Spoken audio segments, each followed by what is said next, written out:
વાલિયાના ડહેલી નજીકનું ડાયવર્ઝન કીમ નદીના ધસમસતા પ્રવાહને કારણે ધોવાઈ જતા વાહન વ્યવહાર પ્રભાવિત થયો છે.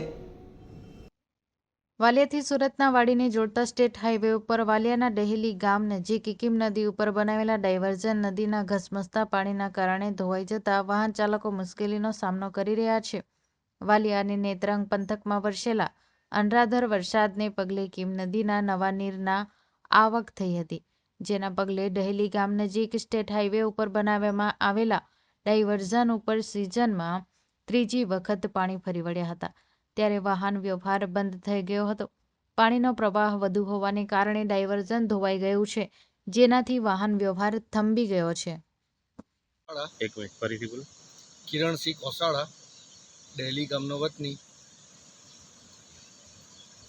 ગઈકાલે વધુ વરસાદને કારણે કીમ નદી ડહેલી ડાયવર્ઝન ઉપર થઈને પાણી વહી રહ્યું હતું ને અત્યારે રસ્તો બંધ છે, તો તંત્રને આ બ્રિજ મંજૂર તો થઈ ગયો છે, પણ વહેલું કામ શરૂ થાય એવી અમારી માંગણી છે.